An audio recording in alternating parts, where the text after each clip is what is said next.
Marcus Webb's hands shook as security escorted him past his coworkers. 23 minutes, that's how late he'd been. 23 minutes that cost him everything: his job, his health insurance, his daughter's stability. His boss had called him irresponsible, reckless, a liability. But what they didn't know was that Marcus had been late because he'd stopped on a rain-soaked highway to help a terrified pregnant woman change her tire. 12 cars had passed her by. He couldn't. And now, 3 months later, that same woman just walked into his interview. She was the CEO, and she remembered everything. Comment below what city you're watching from. I want to see how far Marcus's story reaches. Marcus Webb stood at his kitchen sink, scrubbing oatmeal off his daughter's breakfast bowl while his coffee went cold on the counter.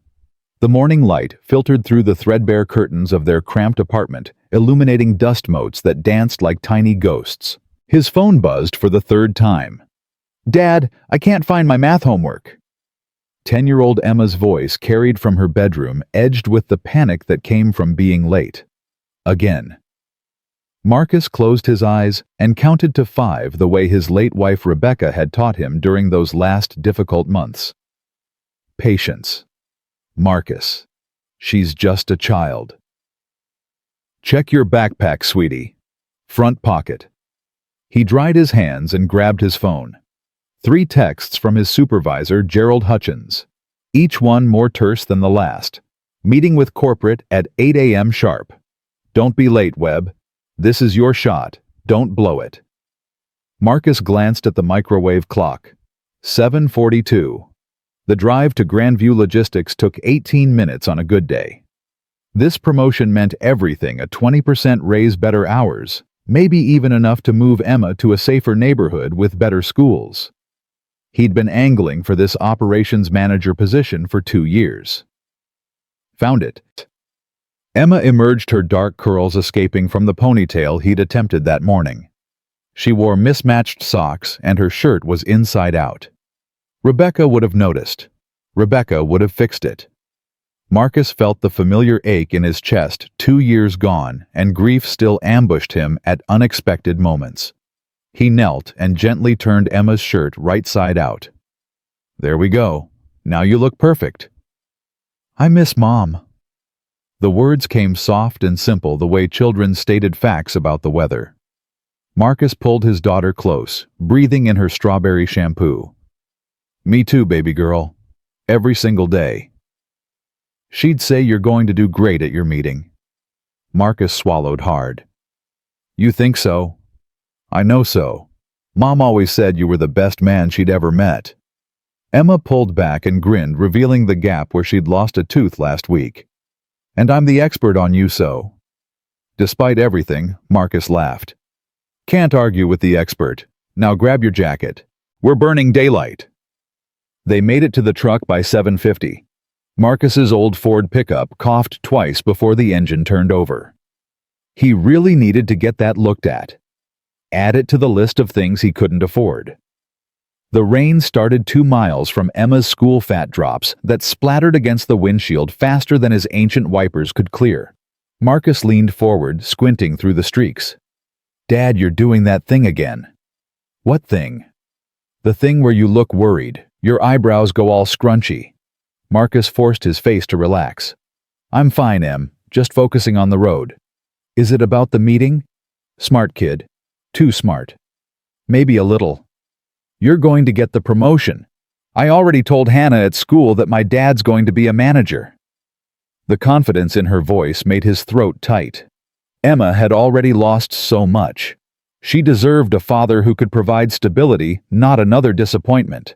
He pulled up to Riverside Elementary at 8:03.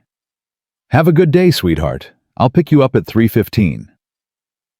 Emma unbuckled and leaned over to kiss his cheek. "Love you, Dad. Go be amazing." "Love you more."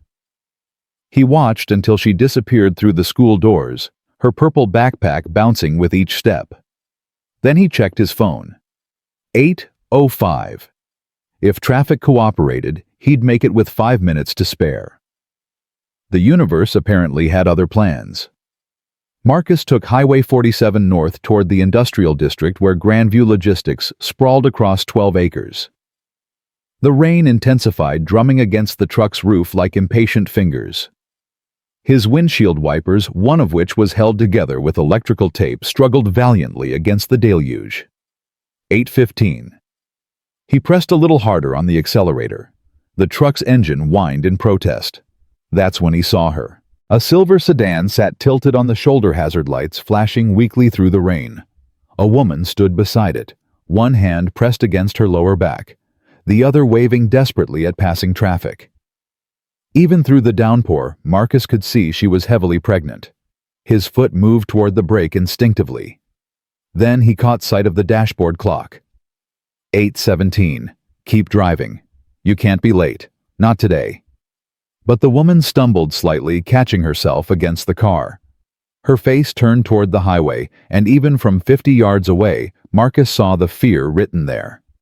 Another car zoomed past her, spraying water. Then another. A semi-truck thundered by without even slowing. Marcus's hands tightened on the steering wheel. He heard Rebecca's voice as clearly as if she sat beside him. "We don't look away when people need help, Marcus. That's not who we are. Damn it." He hit his turn signal and pulled onto the shoulder, his truck's tires sliding slightly in the mud. Through his rearview mirror, he saw Gerald's last text glowing on his phone screen. 8 a.m. sharp. Don't blow this. Marcus grabbed his rain jacket from behind the seat and stepped out into the storm. The woman whirled at his approach, her eyes wide. She looked to be in her mid-30s, with dark hair plastered to her face and mascara running in black streaks down her cheeks. Her expensive-looking coat was soaked through. "Are you okay, ma'am?" Marcus had to shout over the rain. "Oh, thank God." Her voice cracked. "My tire. I hit something and nobody will stop." She pressed both hands against her belly, and Marcus saw her wince. "How far along are you?" 7 months. I have a doctor's appointment. High-risk pregnancy if I miss it." She broke off, tears mixing with rain. Marcus was already moving toward her trunk. Keys. She fumbled in her purse with shaking hands and pressed the fob. The trunk popped open to reveal a spare tire that had probably never been used, and a jack that looked straight from the factory. "I'm Marcus. What's your name?" "Catherine. Catherine Morrison." She hugged herself, shivering. "I'm so sorry to trouble you. Everyone else just kept driving." "Not your fault people forgot how to be decent." Marcus positioned the jack under the car's frame. "When's your appointment?" 9:30. At St. Luke's." Marcus glanced at his watch. 8:24. If he worked fast, she could still make it. He, on the other hand, was officially late. The lug nuts were rusted tight. Marcus threw his weight against the tire iron. His dress shoes, the only decent pair he owned, sliding in the mud. Rain poured down his collar, and he could feel his phone buzzing insistently in his pocket. "I feel terrible," Catherine said. "You're getting soaked, and you're clearly on your way to work." "Don't worry about it." Marcus grunted as a lug nut finally gave way. "This is more important." "Is it? Most people wouldn't think so." Marcus paused and looked up at her. "Most people aren't standing in the rain 7 months pregnant, ma'am. And most people didn't teach me that we help each other. That's just what we do." Catherine's expression shifted, surprise maybe, or something else Marcus couldn't read. "Your wife taught you that?" "Yes, ma'am. Best woman I ever knew." "She sounds wonderful." She was. Marcus returned to the tire. "She passed 2 years ago. Cancer." "I'm so sorry." "Me too." The last lug nut came free. "But she left me with a pretty good compass for finding north, and that compass says leaving you here would be wrong." He worked in silence for several minutes, swapping the flat for the spare. His phone kept buzzing. Marcus knew without looking that Gerald was probably losing his mind. Corporate visitors didn't wait for late employees. Opportunities didn't reschedule. But neither did high-risk pregnancy appointments. "There." Marcus tightened the final lug nut and stood wiping rain from his face. "That'll get you where you need to go, but you'll want to get this properly fixed soon. Spare tires aren't meant for long distances." Catherine's eyes were wet, and not just from the rain. "I don't know how to thank you." "No need." Marcus picked up the flat tire and placed it in her trunk. "Just pay it forward sometime." "At least let me give you something." "Absolutely not." Marcus was already backing toward his truck. "Take care of yourself and that baby, ma'am. And drive careful." "Wait, what's your name?" "Your full name." "Marcus Webb." "But really, it's nothing." "Marcus Webb." Catherine repeated it like she was committing it to memory. "I won't forget this, I promise you." Marcus nodded and jogged back to his truck. His shoes squelched with each step.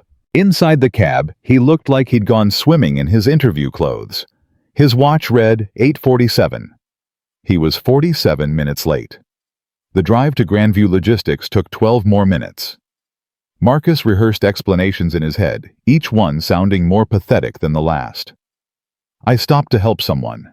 There was an emergency. A pregnant woman needed help. None of it would matter. Gerald Hutchins ran his warehouse like a military operation. Punctuality was gospel. And Marcus had just committed heresy." The employee parking lot was full, every space taken by the workers who'd shown up on time like responsible adults with their priorities straight. Marcus parked in the overflow lot and ran through the rain to the main entrance. Rita, the receptionist, looked up from her desk with wide eyes. "Marcus, what happened to you? Is Gerald still in the conference room?" "Yes, but—" Marcus was already moving past her, water dripping from his clothes onto the polished floor. His heart hammered as he approached the conference room. Through the glass walls, he could see them, Gerald at the head of the table, flanked by 3 people in expensive suits. Corporate. He knocked once and entered without waiting for permission. Every head turned. The silence was immediate and heavy. Gerald stood slowly. His face had gone red, the particular shade that meant he was struggling to maintain professional composure in front of visitors. "Webb, how nice of you to join us." "Sir, I'm so sorry. There was an emergency." "An emergency?" Gerald's voice dripped with sarcasm. "Let me guess. Traffic, car trouble. Your alarm didn't go off. A pregnant woman was stranded on the highway. She needed help." One of the corporate visitors, a woman in a steel gray suit, raised an eyebrow. The other 2 remained stone-faced. "So you decided that playing Good Samaritan was more important than the most critical meeting of your career?" Gerald crossed his arms. "Do you have any idea what message this sends? I couldn't just leave her there. You could have called it in. Highway Patrol handles that sort of thing." Gerald turned to the corporate visitors. "I apologize. Marcus has been with us for 8 years. This is completely out of character." The woman in the gray suit spoke up. "Has Mr. Webb been written up for tardiness before?" "Not for this severity, but yes. There have been instances." Gerald pulled out a folder and slid it across the table. 3 times in the past year. Once for a parent-teacher conference, once for car trouble, once for— He glanced at the paper. A medical appointment for his daughter. Marcus felt heat rising in his face. "My daughter has asthma. That was an emergency." "Everything's an emergency with you, Webb." Gerald's voice hardened. "You want to know what I see? I see a man who can't prioritize, who lets his personal life interfere with his professional responsibilities. That woman could have been hurt. She's 7 months pregnant. And you're a logistics coordinator, not a paramedic." Gerald pointed at the door. "We're done here. Clear out your desk."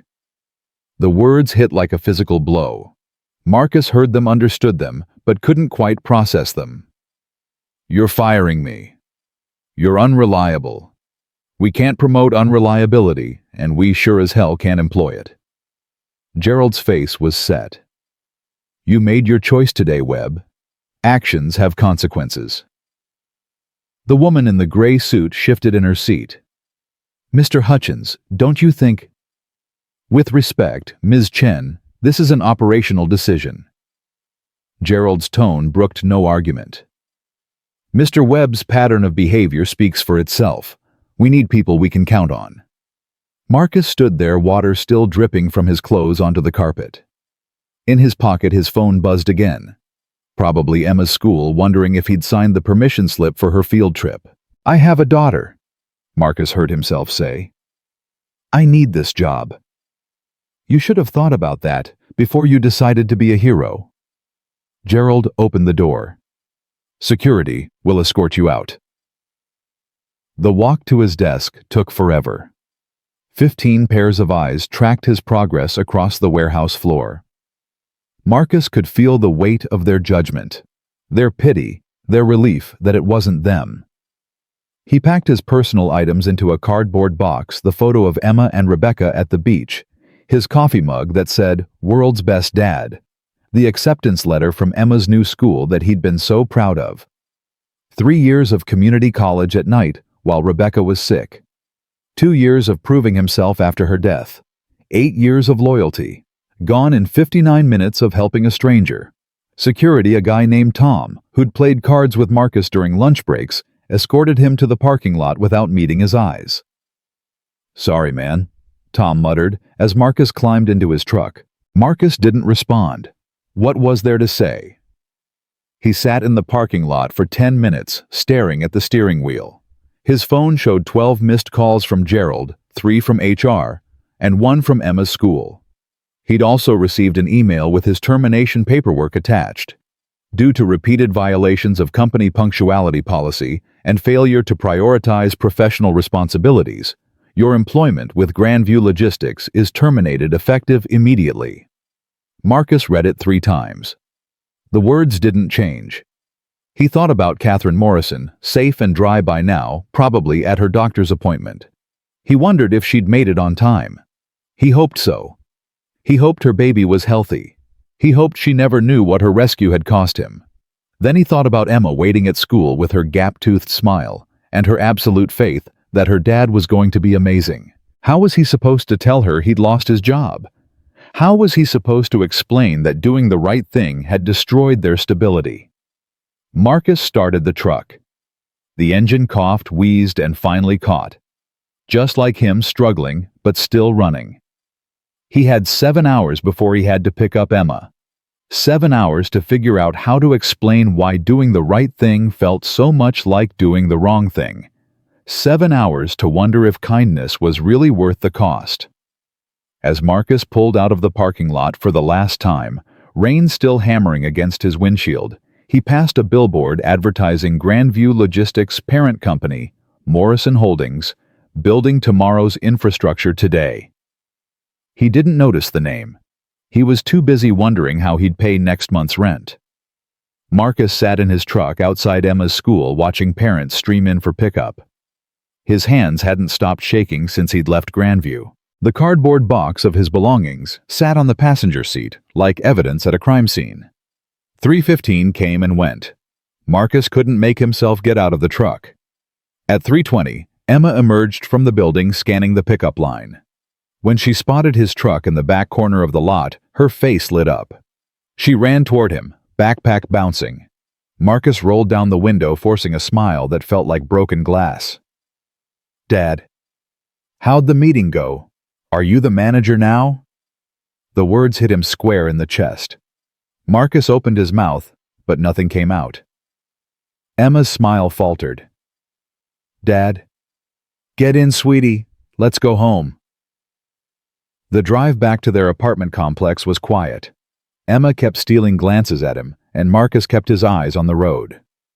When they pulled into their parking spot, she finally spoke. "You didn't get it." "No, baby, I didn't." "Oh." Emma's voice went small. "That's okay. There'll be other chances, right?" Marcus turned off the engine. The sudden silence felt suffocating. "I need to tell you something, Em. You're scaring me. I'm not the manager, and I'm not—" He swallowed hard. "I'm not working at Grandview anymore." Emma's eyes went wide. "What? Why?" "I was late to the meeting. Really late. But you left on time. We both did. I stopped to help someone. A lady on the highway. She had a flat tire and she was pregnant and Marcus rubbed his face. Nobody else would stop. I couldn't just leave her there. Emma processed this, her 10-year-old brain working through the logic. So you got fired for helping someone. That's about the size of it. That's not fair. No, it's not. Marcus reached over and squeezed her hand. But that's how it is. What are we going to do? The question hung between them. Marcus had been asking himself the same thing for the past 3 hours. His savings account had $843. Rent was $950, due in 12 days. I'll figure it out, he said with more confidence than he felt. I always do. That night, after Emma was asleep, Marcus sat at their kitchen table with his laptop and a beer he couldn't afford. Job search websites glowed on the screen. Indeed, LinkedIn Monster. He'd already updated his resume, already started filling out applications. Operations coordinator, warehouse manager, logistics supervisor. He applied to 17 positions before midnight, each one requiring 3 years of management experience he technically had, but couldn't prove because he'd been fired. His phone buzzed. A text from his sister Jennifer in Phoenix. Heard you lost your job. You okay? Marcus stared at the message. Jennifer must have talked to someone at the warehouse. News traveled fast in their small circle. I'm fine. Got some leads. You need money. I'm good. Thanks, though. He wasn't good. He was the opposite of good. But Jennifer had 3 kids of her own and a husband who'd been laid off last year. He couldn't take her money. Another text came through, this one from an unknown number. Mr. Webb. This is Rita from Grandview. I'm so sorry about what happened. Gerald was out of line. If you need a reference, I'll vouch for you. Marcus felt his throat tighten. Rita had worked at Grandview for 20 years. If she went against Gerald, it could cost her. Thanks, Rita. That means a lot. But don't risk your job for me. Some things are worth the risk. What you did today was right. Marcus set his phone down and stared at the ceiling. Right didn't pay the bills. Right didn't keep the lights on. Right got you fired and left you scrambling at midnight with a daughter depending on you. His beer had gone warm. Marcus poured it down the sink and went to bed, but sleep wouldn't come. He lay there counting ceiling tiles and calculating how many weeks unemployment would last. 6, maybe 7 if he stretched it. Then what? The next morning, Marcus made Emma pancakes shaped like Mickey Mouse. It was a tradition from before Rebecca died, something they did on special occasions. This didn't feel special, but Emma needed normal right now. These are perfect, Dad. Emma drowned hers in syrup. Better than the ones at IHOP. Your mom's recipe. She always said the secret was vanilla extract. I miss her pancakes. Me too, baby. Emma took a bite, then set down her fork. Are we going to be okay? Marcus looked at his daughter. Really looked at her. She had Rebecca's eyes, that same combination of brown and gold that changed in different light. She had his stubborn chin, and she had a worry line between her eyebrows that no 10-year-old should have. Yes, he said firmly. We're going to be fine. I promise. How do you know? Because we've been through worse. We survived losing Mom. We can survive this. Emma nodded slowly, then picked up her fork again. You're going to find a better job. One where they don't fire people for being nice. From your mouth to God's ears, sweetheart. After dropping Emma at school, Marcus spent the day job hunting. He called every contact he had in the industry. Most didn't answer. The ones who did were sympathetic, but useless. Marcus, I'd love to help, but we're not hiring right now. Have you tried Consolidated Freight? I heard they might be expanding. Gerald's already spreading the word that you're unreliable. Sorry, man, that's going to follow you. By 3 o'clock, Marcus had applied to 32 positions and received 0 responses. He sat in a coffee shop, nursing a small black coffee he'd made last 2 hours, using their free Wi-Fi because he'd downgraded his phone plan to save money. His phone buzzed. Unknown number again. Hello. Mr. Webb. A woman's voice, professional and crisp.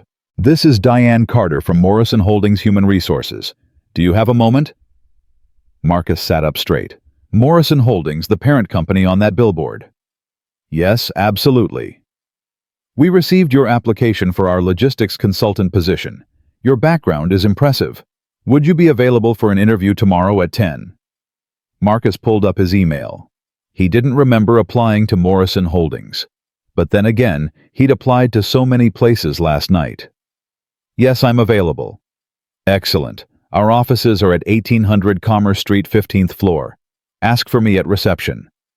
Can I ask, how did you get my application? I don't remember.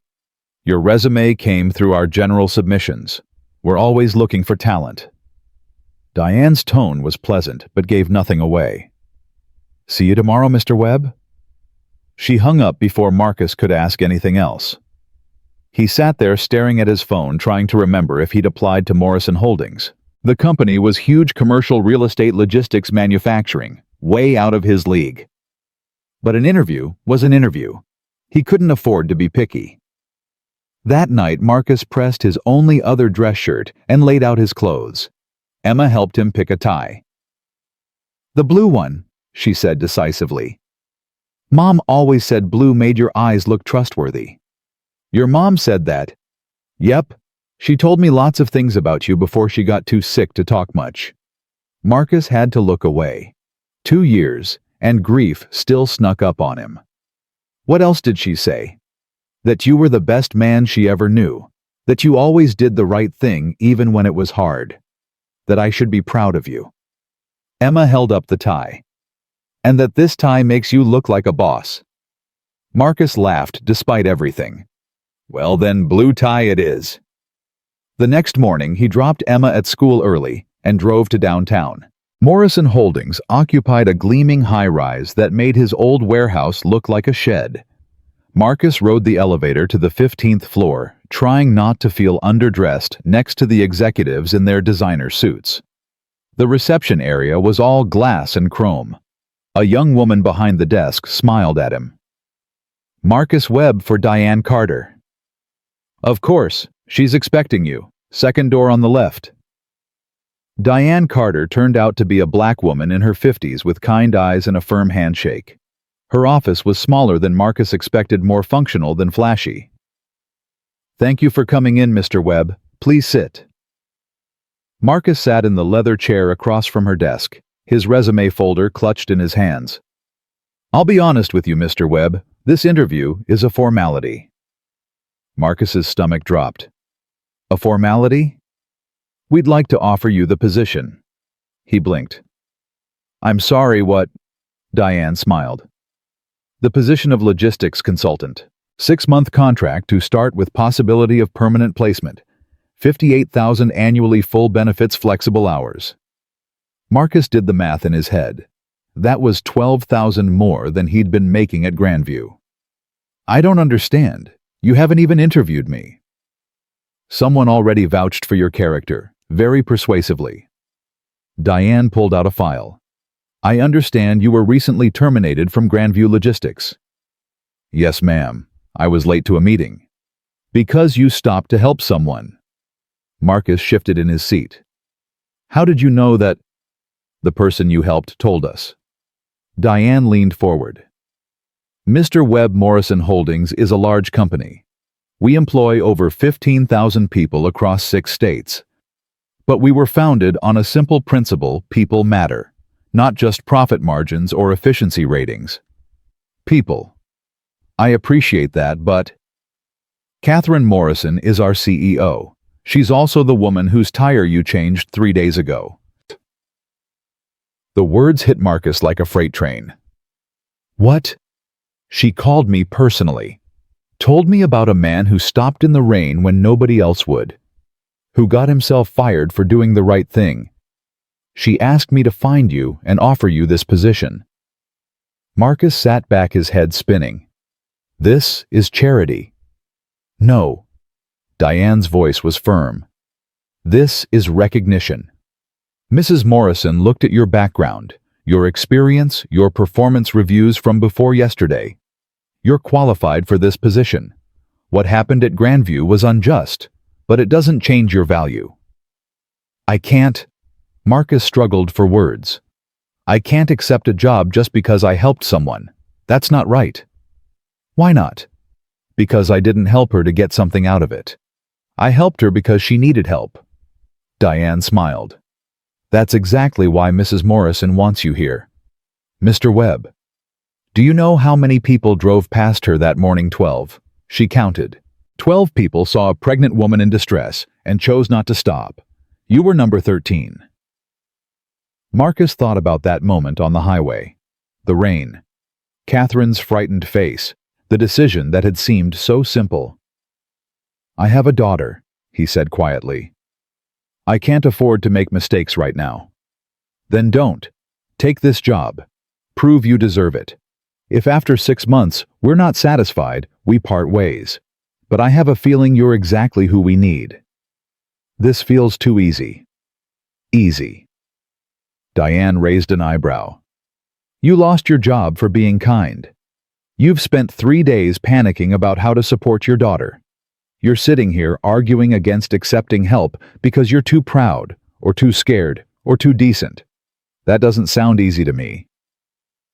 Marcus looked down at his hands. Rebecca's voice echoed in his memory. "Sometimes the hardest thing is accepting help when you need it, Marcus. That's not weakness. That's wisdom." "When would I start?" he heard himself ask. "Monday, 9 o'clock. And Mr. Webb?" Diane stood and extended her hand. "Mrs. Morrison doesn't make mistakes about people. She sees something in you. Don't prove her wrong." Marcus shook her hand, feeling like he'd stepped into someone else's life. "I won't." He walked out of Morrison Holdings in a daze. In the elevator, he checked his phone.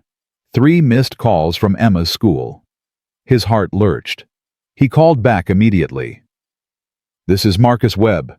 Someone called." "Mr. Webb. This is Principal Anderson. Emma's fine, but we need you to come pick her up. She had an asthma attack during PE." Marcus was already running for his truck. "I'm on my way. Is she okay?" "She used her inhaler. She's resting in the nurse's office. But given her history, we thought you should know." "I'll be there in 15 minutes." He made it in 12. Emma sat on the vinyl couch in the nurse's office, her face pale but breathing steadily. When she saw Marcus, she burst into tears. "Dad, I couldn't breathe and I got scared and—" Marcus pulled her into his arms. "It's okay, baby. I've got you. You're okay." The school nurse, a gray-haired woman named Mrs. Patterson, handed him Emma's inhaler. "She's fine now, but you might want to follow up with her doctor. These episodes seem to be getting more frequent." Marcus nodded, knowing what that meant. More appointments, more bills, more stress. But now, maybe more ability to handle it. In the truck, Emma leaned against him, her breathing still slightly wheezy. "I'm sorry, Dad." "Sorry for what?" "For being sick, for costing money, for making everything harder." Marcus pulled over into an empty parking lot and turned to face his daughter.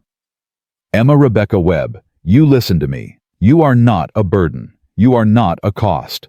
You are the reason I get up every morning, the reason I keep fighting. Don't ever apologize for being you." Emma sniffled.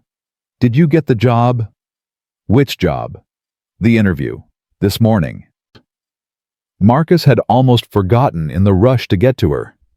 "Yeah, baby, I got the job." "Really?" Emma's face transformed. "Really, really? Really, really? Start Monday. Better pay, better hours, better everything."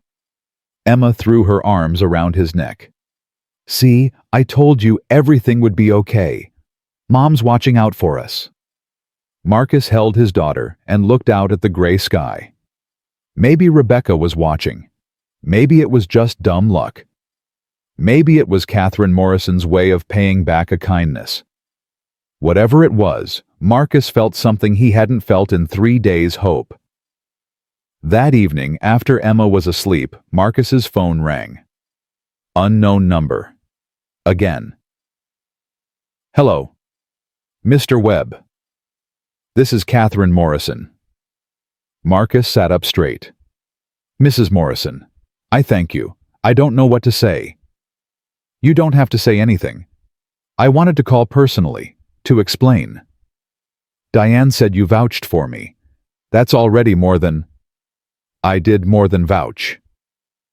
Catherine's voice was soft but clear. When I got home that morning after you helped me, I looked you up, found out what happened. What you lost because you stopped for me. That wasn't your fault. Maybe not. But I couldn't let it stand. My father built Morrison Holdings on a principle we reward the right behavior, not just the profitable behavior. You embody that. Marcus didn't know what to say. I just did what anyone would do.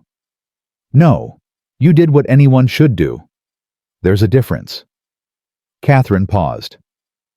I want to be clear about something. This isn't charity. This isn't guilt. I looked at your file. You're overqualified for where you were. Grandview wasted you. I don't know about that. I do. You have management experience, logistics expertise, and something rarer, integrity. I need people like you. Morrison Holdings needs people like you. Marcus felt his throat tighten. Mrs. Morrison, I have a daughter. I'm barely holding it together most days. I don't know if I'm what you think I am. You stopped in the rain for a stranger. You got fired and didn't blame anyone but bad luck. You're arguing against accepting help because you think you don't deserve it. Catherine's voice gentled. Mr. Webb, I'm about to become a mother. I want my son to grow up in a world where people like you succeed. Not despite your kindness, but because of it. I won't let you down. I know. See you Monday. She hung up, and Marcus sat in the dark living room, his head spinning. 3 days ago, he'd lost everything.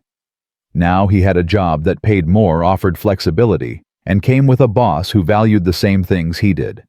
It felt like a dream, or a trap, or both. But Emma was sleeping peacefully in her room, her breathing steady for the first time in days. And that was real. That was worth fighting for. Marcus pulled out his phone and opened his photos. The last picture of Rebecca smiled back at him, taken 2 weeks before she died. Her hair gone from chemo, but her eyes still bright. I'm trying, Beck, he whispered to the screen. I'm trying to do this right. To be what Emma needs, what you'd want me to be. The photo didn't answer, but Marcus felt something settle in his chest. Not peace exactly, but purpose. Direction. A sense that maybe, just maybe, doing the right thing could work out after all. He went to bed that night thinking about Monday. About new beginnings. About the strange way life sometimes rewarded you for doing what you do anyway, with or without the reward. And in the morning, when Emma crawled into bed next to him at 6:30, like she used to when Rebecca was alive, Marcus held her close and thought about 13 cars on a rainy highway. 12 that kept driving. And one that stopped. Monday morning arrived faster than Marcus expected. He stood in front of the bathroom mirror at 6:30, adjusting his blue tie for the 4th time. His hands were steady now, but his stomach churned with nerves. Emma appeared in the doorway, already dressed for school. You look good, Dad. Professional. You think so? Mom would approve. Emma came closer and straightened his collar. She'd say you clean up nice. Marcus smiled despite his anxiety. Your mom said a lot of things. Yeah, but that one she said all the time. Especially when you wore this tie. They had breakfast together, cereal for Emma, coffee, and toast for Marcus. The morning felt almost normal, like the world hadn't turned upside down less than a week ago. But Marcus couldn't shake the feeling that he was walking into something he didn't fully understand. After dropping Emma at school, he drove to Morrison Holdings. The building looked even more intimidating in the morning light. Marcus parked in the visitor lot, checked his reflection one more time in the rearview mirror, and walked inside. The lobby was already bustling with employees. Marcus felt underdressed despite his best clothes. Everyone else moved with purpose, like they belonged here, like they knew the secret handshake. He rode the elevator to the 15th floor and found Diane Carter waiting for him at reception. "Mr. Webb, right on time." She shook his hand warmly. "Ready for your first day. As ready as I'll ever be." "Good answer. Honest." Diane led him down a corridor lined with offices. "I'm going to introduce you to your team, show you your workspace, and then Mrs. Morrison wants to see you at 10. Marcus's stomach tightened. Mrs. Morrison. She likes to meet with new hires personally, especially ones she recruited. Diane smiled. "Don't worry, she doesn't bite." The logistics department occupied the entire 16th floor. Diane walked Marcus through a maze of cubicles and conference rooms, introducing him to people whose names immediately evaporated from his brain. Everyone was polite, professional, and busy. His workspace turned out to be a small office with a window overlooking downtown. Nothing fancy, but it had a door that closed and a desk that wasn't a repurposed folding table. "This is mine." Marcus couldn't hide his surprise. "Consultants get offices. It's in the contract." Diane set a stack of folders on his desk. "These are your current projects. Route optimization for our Eastern distribution centers. You'll be working with Janet Chen. She's our operations director. She'll be by this afternoon to brief you." "Diane, can I ask you something?" "Of course." Marcus sat down in the chair that was now apparently his. "Why me?" "Really, I know what Mrs. Morrison said, but there must be hundreds of people more qualified." Diane pulled up the other chair and sat down. "Can I be frank with you? Please. Morrison Holdings is a good company. We pay well, treat people fairly, follow all the regulations. But somewhere along the way, we lost something. We became efficient, but not human. We started measuring everything in metrics and forgot that people aren't spreadsheets." "I'm not sure I follow." Catherine Morrison watched her father build this company from nothing. He knew every employee by name.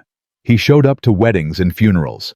He believed business was personal, not just professional.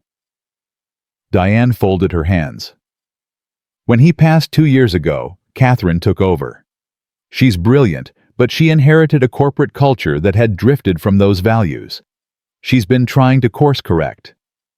And hiring me is part of that. You represent what she wants this company to be. Someone who sees people first, number second. Someone who makes decisions based on what's right, not just what's profitable." Diane stood. "So yes, Mr. Webb, you, really." After Diane left, Marcus sat alone in his office, staring at the folders on his desk. Route optimization, distribution efficiency, supply chain logistics. This was familiar territory, but the scale was completely different. At Grandview, he'd managed 12 drivers. Morrison Holdings had distribution centers across 6 states. A knock on his doorframe made him look up. A woman in her 40s with short gray hair and warm eyes stood there. "Marcus Webb, I'm Janet Chen. Welcome to the chaos." Marcus stood and shook her hand. "Thanks, I think." "Don't worry, it's organized chaos, mostly." Janet sat down without being invited, which Marcus appreciated. "Diane probably gave you the official tour. Let me give you the real one. We're understaffed, overworked, and drowning in corporate red tape. Sound familiar?" "Very." "Good, then you'll fit right in." Janet pulled out her phone and opened a map. "Our Eastern distribution network is a mess. Grandview was one of our contractors, actually. They were reliable until about 6 months ago. Routes started running late. Drivers complained about management, customer satisfaction dropped." Marcus felt his face heat. "I worked at Grandview until last week." "I know, I read your file." Janet looked at him directly. "I also know why you were fired. For the record, I think Gerald Hutchins is an idiot, and I'm glad we're not renewing their contract." "You're dropping Grandview." "End of the month. We need contractors we can trust, and trust starts at the top. If management doesn't value people, operations fall apart." Janet put her phone away. That's where you come in. I need someone who understands ground-level logistics but can think strategically. Someone who knows what drivers actually need versus what management thinks they need. That's a tall order. You stopped to help a pregnant woman when you were already late for the most important meeting of your career. I think you can handle tall orders. They spent the next hour going over distribution maps, delivery schedules, and contractor relationships. Marcus took notes, asked questions, and slowly began to see the bigger picture. Morrison Holdings wasn't just big, it was sprawling. And sprawling meant inefficient. At 9:50, Diane appeared at his door. "Mrs. Morrison is ready for you." Marcus followed her to the top floor. The executive suite was quieter, more refined. Diane led him to a corner office with floor-to-ceiling windows and knocked once. "Come in." Catherine Morrison sat behind a massive desk, her hands resting on her very pregnant belly. She looked different than she had on the highway, composed, professional, powerful. But when she saw Marcus, her face broke into a warm smile. "Mr. Webb, thank you for coming up. Please sit." Marcus sat in one of the leather chairs across from her desk, acutely aware that he was sitting in the CEO's office of a multi-million-dollar company. "How's your first morning?" Catherine asked. "Overwhelming. In a good way." "I remember that feeling. When my father handed me the keys to this place, I spent the first week thinking I'd made a terrible mistake." She shifted in her chair, clearly uncomfortable. "How's your daughter?" The question caught Marcus off guard. "Emma's good. She's excited about the new job. Says it means I can afford the field trip to the Science Museum." "How old is she?" 10. Going on 30. Catherine laughed. "They grow up fast, don't they? I'm about to find that out myself." "When are you due?" 6 weeks, give or take." She pressed a hand to her side. "This little guy likes to kick during meetings. I think he's going to be a soccer player." My wife used to say the same thing about Emma. Turned out she just had strong opinions even in the womb. "Your wife passed away. I'm sorry." 2 years ago, cancer.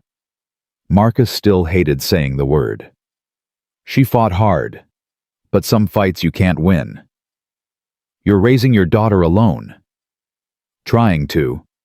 Some days are better than others." Catherine looked at him with something Marcus couldn't quite identify. Respect, maybe, or understanding.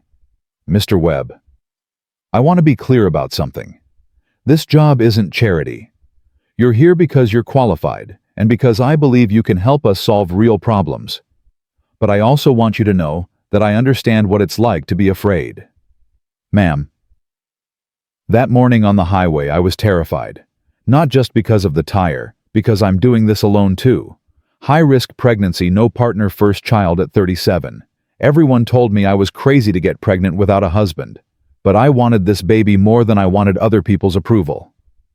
Marcus nodded slowly. "People always have opinions about how you should live your life." "Exactly. And usually, they're not the ones who have to live with the consequences." Catherine straightened some papers on her desk. "I called you up here because I want you to understand something. You're going to face resistance. People are going to question why I hired you. They're going to say it's favoritism or that you don't deserve to be here." "I've already thought about that." "Good. Because it's going to happen. And when it does, I need you to remember something." Catherine leaned forward. "You earned this position the moment you stopped on that highway, not because you helped me specifically, but because you made a choice that cost you everything, and you'd do it again. That's character. And character is what I'm trying to rebuild in this company." "I won't let you down." "I know. That's why you're here." Catherine stood with some effort, signaling the meeting was over. "Now go help Janet figure out why our eastern routes are a disaster. I'm paying you to solve problems, not listen to me ramble." Marcus stood and shook her hand. "Thank you, Mrs. Morrison, for everything." "Thank Catherine, and you're welcome." The rest of the day passed in a blur of meetings, spreadsheets, and route maps. By 5 o'clock, Marcus's brain felt like it had been through a blender. He grabbed his jacket and headed for the elevator, already thinking about picking up Emma. His phone rang as he reached his truck. Emma's school. Again. This is Marcus Webb. Mr. Webb, this is Mrs. Patterson. Emma's fine, but she forgot her inhaler this morning. She's asking if you can bring it before you pick her up. Marcus checked his watch. 5:10. The after-school program ended at 6. If he went home, first grabbed the inhaler and drove back, he'd barely make it. I'll be there in 40 minutes. He made it in 35, the inhaler clutched in his hand as he jogged into the building. Emma sat in the extended care room working on homework with 3 other kids. When she saw Marcus, she jumped up. Dad, you brought it? Of course I did. Marcus handed her the inhaler. You okay? Yeah, I just got nervous without it. You know how I get. Marcus did know. Emma's asthma wasn't severe, but anxiety made it worse. And forgetting her inhaler made her anxious, which made her breathing worse, which made her more anxious. It was a vicious cycle. Come on, kiddo, let's go home. In the truck, Emma chattered about her day.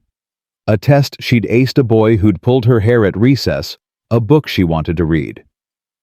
Marcus listened with half his attention, the other half still processing everything that had happened at work. Dad, you listening?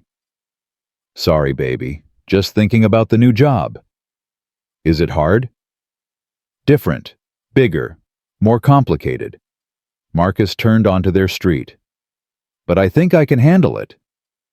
Of course you can. You're the smartest dad ever. Marcus smiled. I don't know about that. I do. Mom told me. She said you could figure out anything if you tried hard enough. They pulled into their parking spot, and Marcus sat there for a moment, Emma's words echoing in his head. Rebecca had said a lot of things in those final months. Most of them Marcus had forgotten in the fog of grief and survival. But every now and then Emma would remember something and share it, and it felt like getting a letter from beyond. Your mom was pretty smart herself, Marcus said finally. The smartest. That's why she married you. They walked up to their apartment together, Emma's hand in his. Inside, Marcus made dinner while Emma did homework at the kitchen table. Spaghetti with jarred sauce. Nothing fancy, but Emma liked it. Dad, can I ask you something? Always. Is the lady you helped Mrs. Morrison, is she nice? Marcus thought about Catherine's warm smile, her frank conversation, the way she'd understood his fear without him having to explain it. Yeah, baby, she's nice. Good, I'm glad, because you deserve nice people in your life. So do you. I have you, that's enough. Marcus's throat tightened. He turned back to the stove so Emma wouldn't see his face. Finish your homework. Dinner in 5. That night, after Emma was asleep, Marcus sat on their tiny balcony with a beer and his laptop. He opened his email and found a message from Janet Chen with the subject line, Root Analysis, Please Review. The attachment was a 50-page document outlining Morrison Holdings' current distribution network. Marcus started reading, making notes in the margins. By midnight, he'd identified at least a dozen inefficiencies. By 1 a.m, he had a rough plan for reorganization. He sent Janet an email with his initial thoughts, then closed his laptop and stared out at the city. Somewhere out there, other single parents were struggling to make ends meet. Other good people were getting punished for doing the right thing. Other families were holding on by their fingernails, hoping tomorrow would be better than today. A week ago, Marcus had been one of them. Now he had a chance to be something more. Not better, he'd never been ashamed of working at Grandview. But more secure, more stable, more able to give Emma the life she deserved. His phone buzzed, a text from an unknown number. Mr. Webb, this is Catherine Morrison. I know it's late, but I wanted to thank you again for today. And for that morning on the highway. You gave me more than help with a tire. You gave me hope that decent people still exist. Sleep well. You earned it. Marcus read the message 3 times.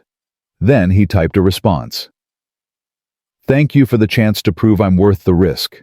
I won't waste it. He hit send and went inside. Emma was sprawled across her bed, her stuffed rabbit tucked under one arm. Marcus pulled the blanket over her and kissed her forehead. "We're going to be okay, baby girl," he whispered. "I promise." And for the first time in 2 years, Marcus actually believed it. The next 3 weeks passed in a controlled frenzy. Marcus threw himself into work, arriving early and staying late. He met with drivers, analyzed routes, interviewed contractors, and slowly began to understand the massive puzzle that was Morrison Holdings' distribution network. Janet Chen turned out to be his biggest ally. She trusted his instincts, backed his recommendations, and shielded him from the corporate politics he didn't understand yet. They worked together like they'd been partners for years. But not everyone was happy about Marcus's presence. On a Thursday afternoon in his 3rd week, Marcus was in a conference room presenting his route optimization plan to a group of regional managers. He'd spent days preparing, triple-checking every statistic, every projection. The presentation was going well until a man in his 50s named Richard Brennan spoke up. "This all sounds great on paper, Webb, but what makes you think you can waltz in here and restructure a network that's been operating for 15 years? Marcus kept his voice calm. "I'm not trying to restructure everything. Just eliminate redundancies and reduce driver fatigue. If we adjust the schedule..." "I read your file. You were a supervisor at a mid-sized warehouse. Now you're telling us how to run a multi-state operation." "Richard." Janet's voice cut through the tension. "Marcus has identified real problems with real solutions. Maybe you should listen instead of attacking." "I'm not attacking. I'm questioning his qualifications, which frankly someone should have done before he was hired." Marcus felt heat creeping up his neck. He'd known this was coming. Catherine had warned him, but knowing didn't make it easier. "My qualifications are on record," Marcus said evenly. "But if you have specific concerns about my proposal, I'm happy to address them. My concern is that you're here because you helped the boss change a tire. That's not a qualification. That's nepotism." The room went silent. Janet started to stand, but Marcus shook his head slightly. "You're right," he said. Richard blinked. "What?" "You're right that I helped Mrs. Morrison. And yes, that's why she knew my name when my application came through. But I got this job because I have 15 years of logistics experience and a track record of improving operations. If you want to question my ideas, question them. But don't question whether I deserve to be in this room. I'm questioning whether a guy from a small warehouse can understand big-picture logistics." "Fair question. Let me answer it." Marcus pulled up a new slide. "Your Eastern distribution network runs at 68% efficiency. Industry standard is 75. You're losing money because your routes overlap, your drivers are burning out, and your delivery windows don't match actual customer needs. I know this because I spent 15 years watching management make these exact mistakes." He clicked through several more slides, his confidence growing with each one. "My proposal consolidates 3 routes into 2, reduces driver hours by 12%, and improves on-time delivery by 20%. It's not theoretical. It's based on the same principles I used at Grandview to improve our efficiency by 18% over 2 years. "Grandview fired you," Richard pointed out, "for being late, not for being incompetent." Marcus held Richard's gaze. "And for the record, I'd make the same choice again. Because some things matter more than being on time." The meeting ended shortly after. Most of the regional managers seemed convinced, but Richard left without shaking Marcus's hand. Janet caught up with Marcus in the hallway. "Don't let Richard get to you. He's been here 20 years and thinks that makes him untouchable." "He's not wrong, though. People are going to question why I'm here. Let them question. Your work will speak for itself." Janet checked her phone. "Catherine wants to see you. 5th floor now." Marcus's stomach dropped. "Did I screw up?" "If you did, she wouldn't be smiling." Catherine's office door was open. She waved Marcus in without getting up from her desk. At 8 months pregnant, standing required significant effort. "I heard about the meeting," she said without preamble. "Mrs. Morrison, You handled Richard perfectly. Firm but professional. confident without being arrogant. Catherine smiled. My father used to say you can't change closed minds, only prove them wrong with results. You're already doing that. Richard had a point, though. People are going to think, let them think what they want. You know what I think. Catherine shifted in her chair. I think I made the right call. Janet's telling me your route proposal could save us $2 million annually. That's not favoritism. That's good business. Thank you. Don't thank me. Just keep doing what you're doing. Catherine pressed a hand to her belly. Now get out of here. I have a conference call and this kid is using my bladder as a punching bag. Marcus left feeling lighter than he had in hours. In the elevator, he checked his phone and found 3 missed calls from Emma's school. His heart jumped into his throat. He called back immediately. Mr. Webb. Principal Anderson's voice was tight. We need you to come pick up Emma. There's been an incident. Is she hurt? No, but can you just come? Please. Marcus was in his truck and driving before the principal finished the sentence. 20 minutes later, he burst through the school doors to find Emma sitting in the principal's office, her face tear-streaked and defiant. What happened? Marcus dropped to his knees in front of her. Are you okay? She got into a fight, Principal Anderson said from behind her desk. With Tyler Brennan. The name registered slowly. Brennan, as in Richard Brennan's son. Yes. Emma wiped her nose. He said you didn't deserve your job, that you only got it because you tricked some lady into helping you, so I punched him. Marcus closed his eyes. Emma, I'm not sorry he was lying about you. Principal Anderson sighed. Mr. Webb, Emma's never been in trouble before. And Tyler has a history of bullying, but we have a zero-tolerance policy for violence. I understand. What's the consequence? 3-day suspension. For both children. Marcus nodded. That's fair. Emma apologized to Mrs. Anderson. But Dad? Now. Emma's lower lip trembled. I'm sorry, Mrs. Anderson. I shouldn't have hit him. Thank you, Emma. Mr. Webb, can I speak with you privately? Marcus followed the principal out into the hallway while Emma waited in the office.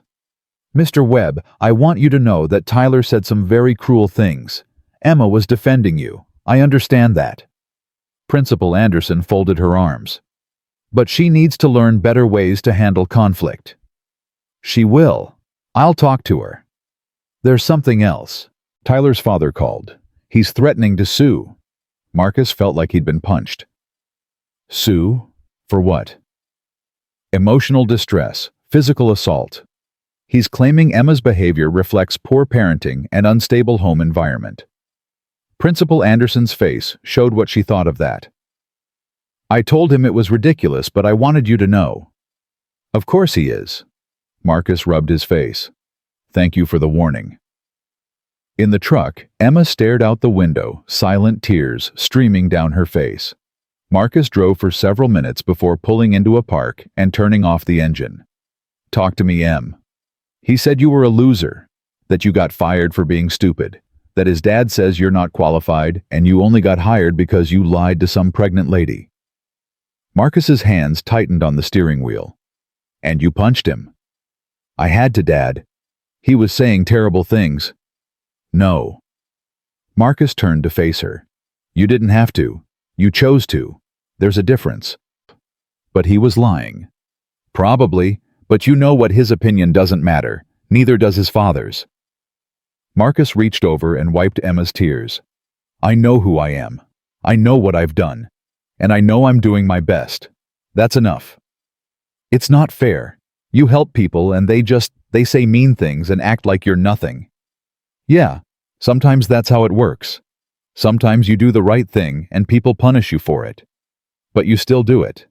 Because that's who we are. Mom would have punched him too. Marcus couldn't help but laugh. Your mom would have used her words first. But yeah, she might have. She was fierce when she needed to be. They sat in silence for a moment. Then Emma asked quietly, Are we in trouble? Is Mr. Brennan really going to sue us? I don't know, baby. Maybe. Probably not. Lawyers cost money, and this is small potatoes. Marcus hoped he sounded more confident than he felt. But even if he does, we'll handle it. Together. I'm sorry I got suspended. I know, and you're going to write Tyler an apology, not for defending me, for hitting him. But, no buts. Violence isn't the answer, even when you're right. Especially when you're right. Marcus started the truck. Now let's go home. You've got 3 days off school. We're going to spend them talking about better ways to handle conflict. Like what? Like using your words. Like walking away. Like telling an adult. Marcus pulled out of the parking lot. Like being strong enough not to let someone else's opinion make you lose control. Is that what you do when people say mean things about you? Marcus thought about Richard Brennan, about the whispers in the office, about the constant questioning of his qualifications. I try. Doesn't always work. But I try. That evening, after Emma was in bed, Marcus sat at the kitchen table with a beer he wasn't enjoying and his phone in his hand. He needed to call Catherine and warn her about Richard's threat. But making that call felt like admitting defeat somehow. His phone rang before he could decide. Catherine's name flashed on the screen. Hello? Marcus, I heard what happened. Catherine's voice was calm but firm. Richard called me. He's threatening legal action. I know. I'm sorry. Emma was defending me, but that doesn't excuse... Stop. This isn't your fault. Richard's son has been a bully since kindergarten. The schools documented it. Catherine paused. But Richard is making this about you. About your hiring. He's using it to question my judgment. Marcus felt sick. I can resign. If that makes this easier. Don't you dare. Don't you dare let Richard Brennan bully you the way his son bullies other kids. Catherine's voice hardened. You've done nothing wrong. Your daughter defended you. That's not a crime. But the optics. Screw the optics. I'm tired of making decisions based on how they look instead of whether they're right. Catherine took a breath.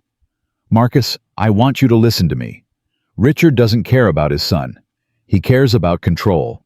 He's been angling for Janet's job for 2 years. You're a threat because you're good at what you do, and you didn't come up through his good old boy network. So what do? Your job. Better than anyone else could. Make Richard irrelevant through competence. Catherine's voice softened. And take care of your daughter. That's what matters. After they hung up, Marcus sat in the dark kitchen thinking about everything that had happened in the past month. Getting fired, finding a new job, Emma's suspension, Richard's threats. And through it all, the same question was doing the right thing worth the cost. His phone buzzed with a text from Emma's room. Dad, I can't sleep. Can we talk? Marcus walked to her room and found her sitting up in bed, her stuffed rabbit clutched to her chest. What's on your mind, baby? Did I mess everything up? Are you going to lose your job again? Marcus sat on the edge of her bed. No, you didn't mess anything up, and I'm not going to lose my job. But Mr. Brennan is a bully just like his son, and we don't let bullies win. How? Marcus thought about Catherine's words, about being competent, about doing the work, about proving people wrong through results instead of arguments. By being better than them, he said finally. By doing our job so well they can't question us. By being kind even when people aren't kind to us. By showing up every day and doing what's right even when it's hard. That sounds exhausting. Marcus laughed. It is. But it's also who we are, who your mom raised us to be. Emma lay back down and Marcus tucked the blanket around her. Dad, do you ever wish you'd just driven past that lady, that you'd gone to your meeting and kept your old job? Marcus thought about Catherine's frightened face in the rain, about the job that was pushing him to be better, about Emma's absolute faith that her father was worth defending. No, baby, I don't. Not even once. Good. Because I'm proud of you for stopping, even if it made things complicated. Complicated is just another word for interesting. Marcus said, kissing her forehead. Now sleep. We've got 3 days to figure out how to be better than we were yesterday. As he left Emma's room, Marcus's phone buzzed one more time. A text from Janet Chen. Route proposal approved. Implementation starts Monday. You just saved the company $2 million. Richard can eat his words. Nice work, Webb. Marcus smiled in the darkness. Maybe doing the right thing was worth the cost after all. The implementation of Marcus's route optimization plan began on a Monday that felt like stepping onto a stage with every light pointed at him. He arrived at Morrison Holdings at 7 in the morning to find Janet already in the conference room, surrounded by maps and schedules. "Ready for this?" she asked, handing him a coffee. "Do I have a choice?" "Not really, but I figured caffeine might help." Janet pointed to the wall where she'd posted the new routes. "We're starting with the Eastern Corridor, Philadelphia, Baltimore, Richmond. If this works, we roll it out to the other regions. And if it doesn't work, then Richard Brennan gets to say, 'I told you so,' for the rest of his career." Janet smiled grimly. No pressure. Marcus spent the morning on conference calls with drivers and warehouse managers explaining the changes. Most were skeptical, but willing to try. A few were openly hostile, especially the ones who'd worked the old routes for years. "This is going to be a disaster," one driver told him.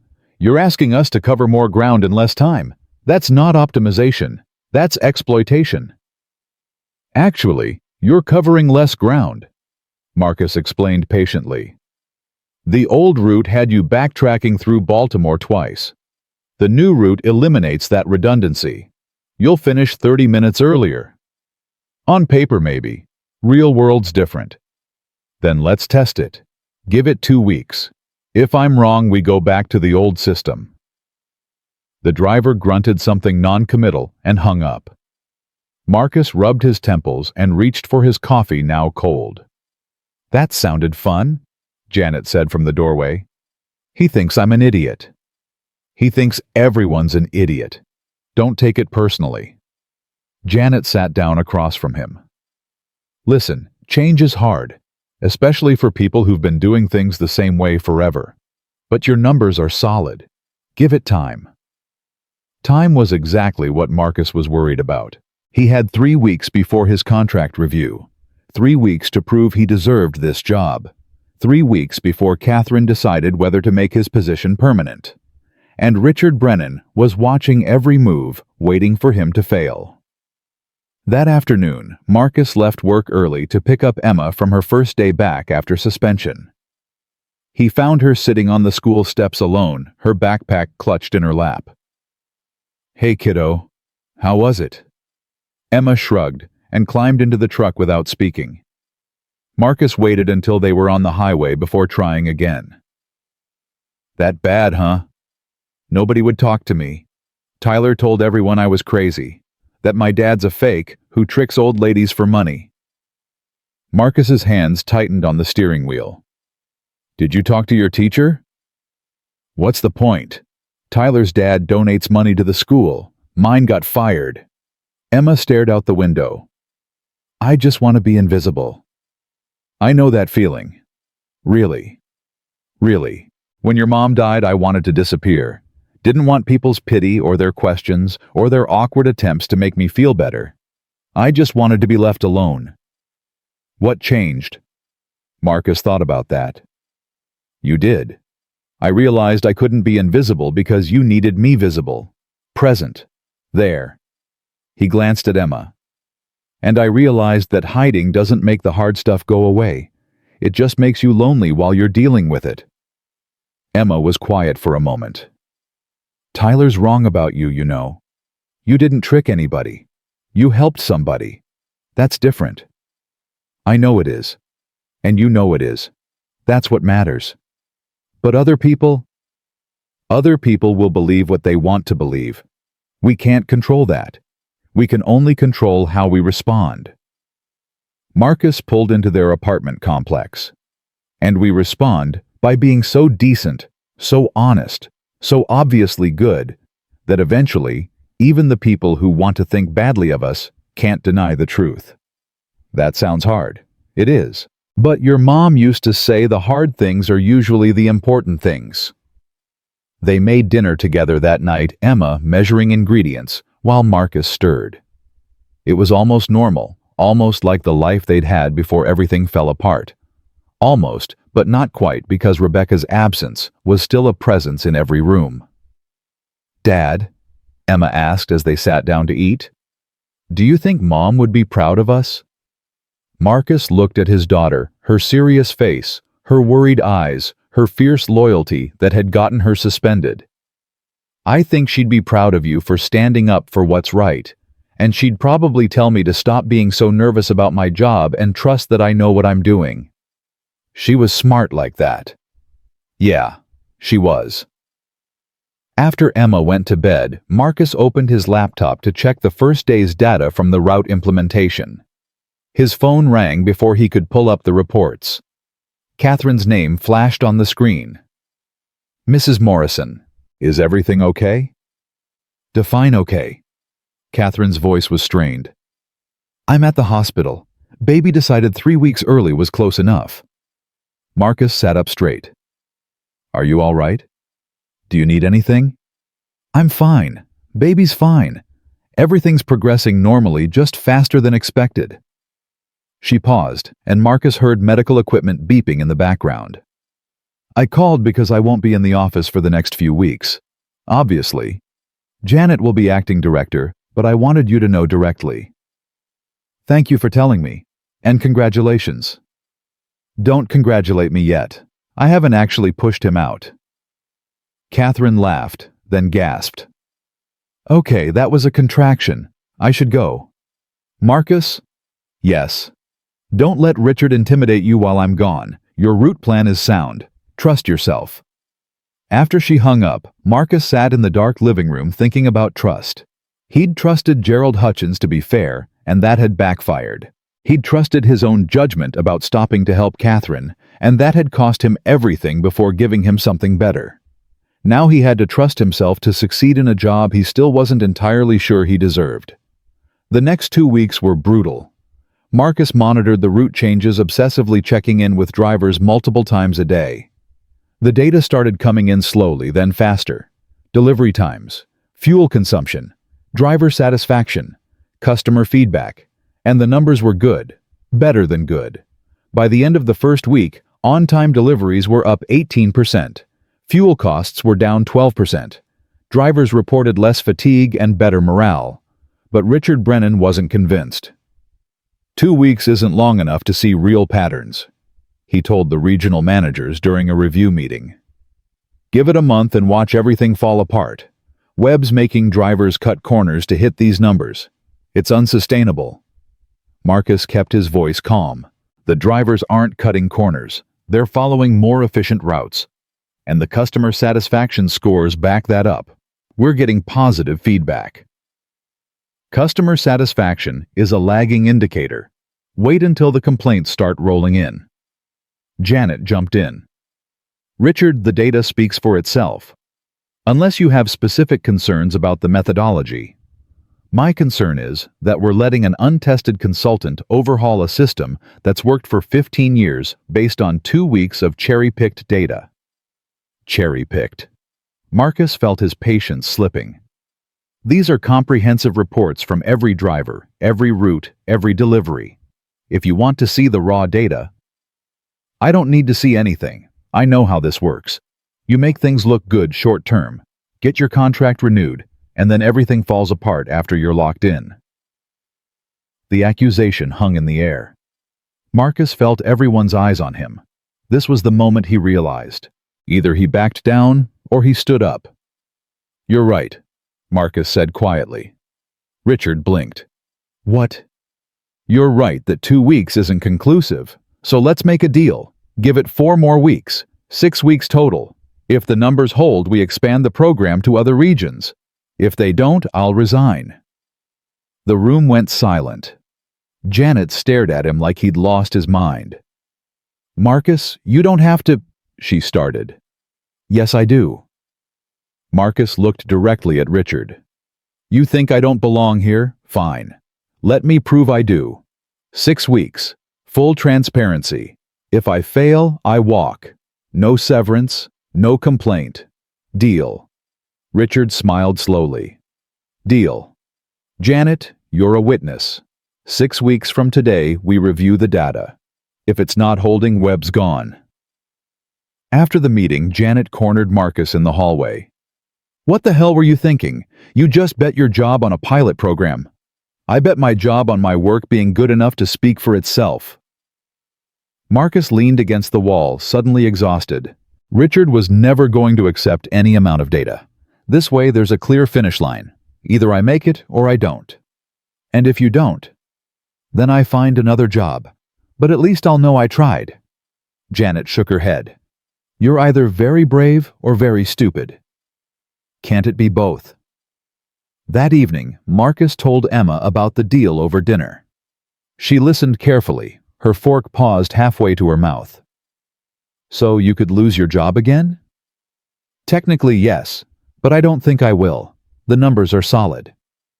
But what if something goes wrong? What if it's not your fault, but you still get blamed? Marcus reached across the table and squeezed her hand. Then we deal with it, together, like always.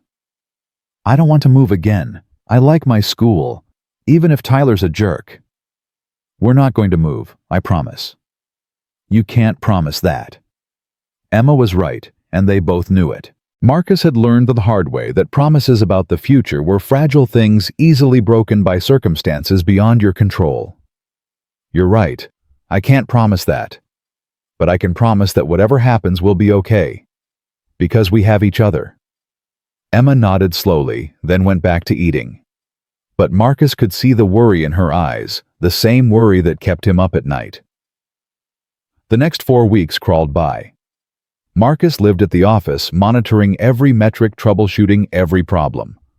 When a driver called in sick, Marcus personally covered the route to keep the numbers on track. When a customer complained about a late delivery, Marcus drove out himself to apologize and make it right. Janet told him he was working too hard. Marcus told her he was working exactly as hard as he needed to. Catherine called once from home with her newborn son. I heard about your deal with Richard. Are you insane? Probably. How's the baby? Perfect and exhausting. Marcus, you don't have to prove anything to Richard Brennan. Yes, I do. Because he's right about one thing. I didn't come up through the traditional channels. I need to show that the work matters more than the pedigree.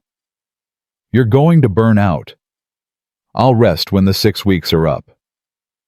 But burning out was a real concern. Marcus was running on coffee and adrenaline, sleeping 4 hours a night, barely seeing Emma except for rushed breakfasts and late dinners. He knew it wasn't sustainable. He also knew he had no choice. 3 weeks into the trial period, disaster struck. A major accident on I-95 shut down traffic for 6 hours, backing up deliveries across the entire eastern corridor. Marcus got the call at 2 in the morning from a frantic dispatcher. We're going to miss every delivery window. Every single one. The whole day's shot. Marcus sat up in bed, his mind racing. Okay. Call every driver. Tell them to reroute through the secondary roads. Yes, it'll take longer, but we can still make afternoon deliveries if we move fast. The secondary roads weren't in your optimization plan. Plans adapt. Make the calls. He spent the rest of the night coordinating the emergency reroute, calling drivers, directly working with warehouse managers to adjust schedules.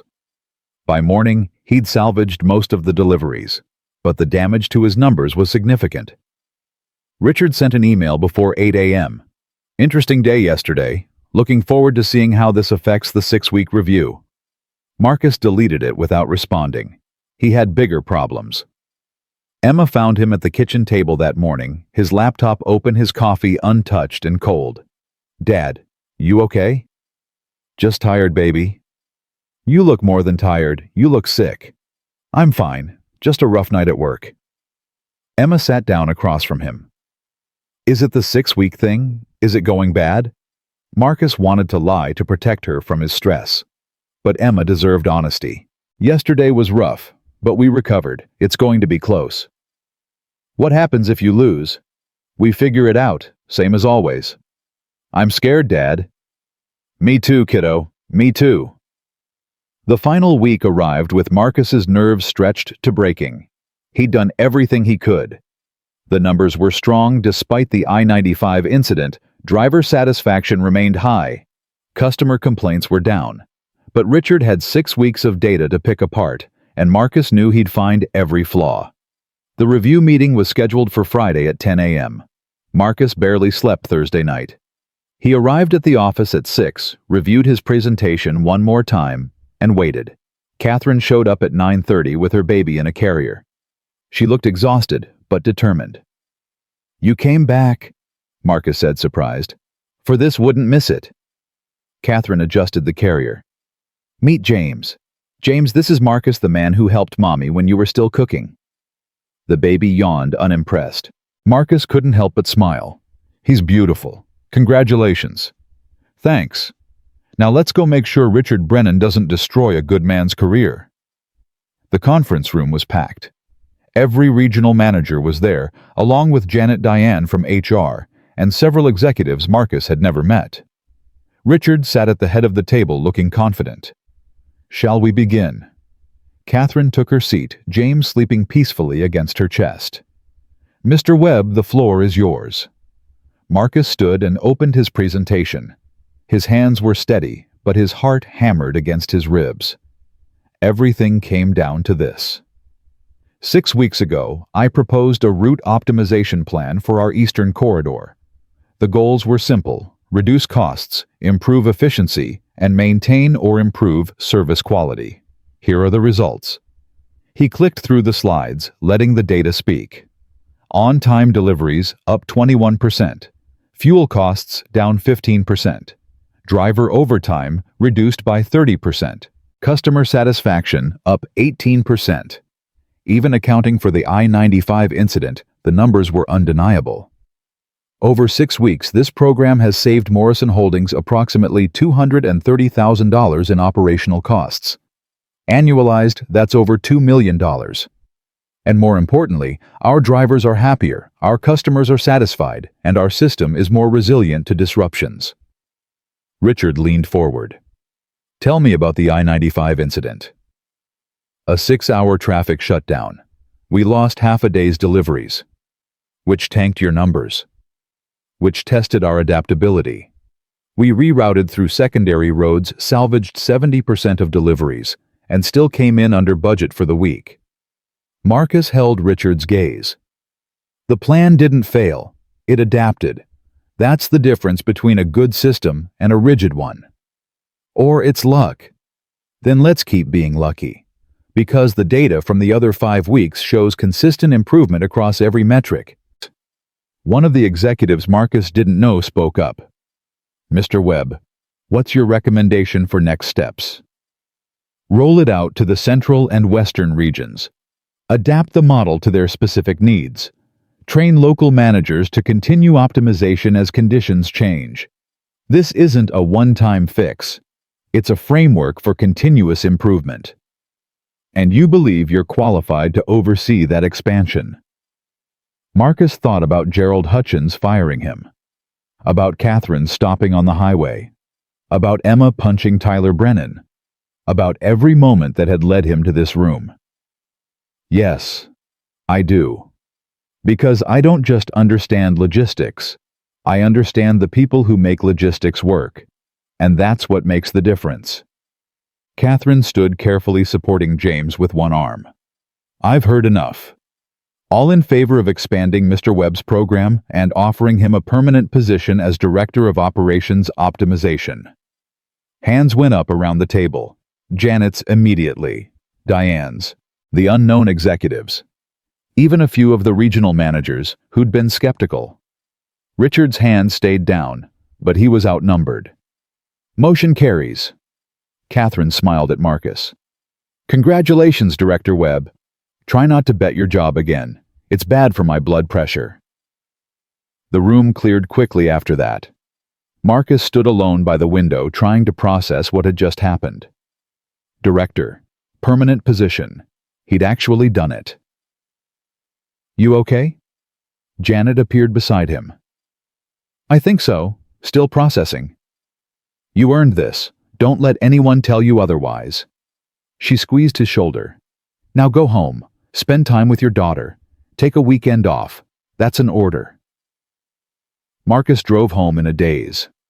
He picked up Emma from school early, checked her out with a note that said family celebration, and took her to her favorite ice cream place. You got it? Emma asked, bouncing in her seat. The permanent job. I got it. Emma let out a whoop that made other customers turn and stare. I knew it. I knew you would. You're the best dad. I don't know about that. I do, and so does Mrs. Morrison. That's why she hired you. Emma dug into her ice cream with gusto. Can we call Aunt Jennifer and tell her? Sure, baby. We can call whoever you want. That evening, after Emma was asleep, Marcus sat on their balcony with a beer and his phone. He scrolled through his contacts and stopped on Rebecca's name. He'd never deleted it, couldn't bring himself to erase that last connection. We made it, Beck, he whispered to the night sky. I know you can't hear me, but I wanted you to know. We made it. His phone buzzed. A text from Catherine. Congratulations, Marcus. My father would have liked you. He always said the best hires are the ones who surprise you by being even better than you hoped. You've exceeded every expectation. Thank you for proving that kindness and competence aren't mutually exclusive. Marcus read the message 3 times, then typed a response. Thank you for taking a chance on a guy who was just trying to do the right thing. I won't let you down. You already haven't, she replied immediately. Now go celebrate with your daughter. That's what matters. Marcus looked through the sliding glass door at Emma's closed bedroom door. Catherine was right. Emma was what mattered. The job was good, the security was better, but Emma was everything. He finished his beer and went inside, checking on Emma one last time before bed. She'd kicked off her covers as usual. Marcus pulled them back over her and kissed her forehead. Love you, baby girl. Tomorrow's going to be a good day. And for the first time in a very long time, Marcus actually believed it. Tomorrow turned into 6 months of tomorrows, each one better than Marcus had dared to hope. The route optimization program rolled out to all regions, saving Morrison Holdings over $3 million in the first quarter alone. Marcus hired a team trained managers and slowly built something that felt less like a job and more like a mission. But success brought new complications. On a Tuesday morning in late spring, Marcus arrived at work to find an envelope on his desk. Inside was a legal summons. Richard Brennan was suing him personally for defamation and intentional infliction of emotional distress, claiming Marcus had turned the company against him and damaged his professional reputation. Marcus sat down heavily, reading the document twice. The claims were absurd. He'd never said anything publicly about Richard except to defend his own work. But absurd didn't mean not dangerous. Legal fees alone could bankrupt him. Janet found him 20 minutes later, still staring at the papers. You heard. You knew about this. Richard's lawyer sent a courtesy copy to HR yesterday. I wanted to tell you, but Catherine said she should be the one. Janet sat down. She's in her office. She wants to see you. Catherine looked tired when Marcus entered. Baby James was 6 months old now, and the dark circles under her eyes suggested he wasn't sleeping through the night yet. But her expression was fierce. This is retaliation, pure and simple, she said without preamble. Richard's been undermining you for months. Now that he can't touch your work, he's going after you personally. Can he do that? I never said anything about him that wasn't true. Doesn't matter. Truth is a defense, but you still have to pay a lawyer to prove it. Catherine picked up her phone. I'm having our legal team handle this. Morrison Holdings will cover your defense. Mrs. Morrison, I can't ask you to. You're not asking. I'm insisting. Richard is suing you because you work for me. That makes it company business. Her voice softened. Besides, he's not just attacking you. He's attacking the principle that brought you here. The idea that character matters. I'm not letting that stand. Marcus felt his throat tighten. Thank you. Don't thank me yet. Discovery is going to be ugly. Richard's going to drag up every mistake you've ever made, every time you were late, every performance review that wasn't glowing. He's going to paint you as incompetent and me as naive. Maybe I should resign. Take this away from the company. Catherine's eyes flashed. Is that what you think I want? For you to run away the moment things get hard? I think I don't want you to suffer because you took a chance on me. Then don't give me a reason to regret it. Stay, fight, win. Catherine leaned back in her chair. My father used to say that you find out who people really are when they're under pressure. Show me who you really are, Marcus. The lawsuit consumed Marcus's life for the next 3 months. Depositions, document requests, and endless meetings with lawyers who billed by the minute. Marcus had to relive his firing from Grandview, explain every decision he'd made at Morrison Holdings, and defend his character against someone who'd never liked him to begin with. Emma bore the brunt of it at school. Tyler Brennan's harassment intensified, emboldened by his father's lawsuit. Emma came home crying twice in 1 week, saying kids were calling her dad a fraud and a con artist. I can switch schools, Marcus told her over dinner one night. We can move to a different district. No. Emma's voice was firm. That's what they want. For us to run away. I'm not doing it. Baby, you shouldn't have to deal with this. Neither should you. But we are. So we deal with it together. Emma pushed her food around her plate. Besides, not everyone believes Tyler. Some kids know he's lying. Yeah. Madison told Tyler to shut up yesterday. Said her mom thinks you're a hero. Marcus smiled despite everything. Madison's mom has good taste. But the toll was obvious. Emma's grades slipped. She stopped wanting to go to school. She had nightmares about Marcus losing his job again, about them losing their apartment, about being alone. And Marcus couldn't promise her it wouldn't happen, because the lawsuit was serious. Richard had hired an expensive law firm and was pushing for a trial. If he won, the damages could be substantial enough to destroy everything Marcus had built. Catherine, meanwhile, was fighting her own battles. The board questioned her judgment in defending Marcus so aggressively. Several executives suggested settling the lawsuit to make it go away. Catherine refused. This isn't about money, she told Marcus during one particularly brutal week. It's about what kind of company we are. If we let Richard bully you out, what message does that send? That people who help pregnant women on highways should think twice. Exactly. And I won't allow that. Catherine shifted baby James to her other hip. Besides, Richard's case is weak. His lawyer knows it.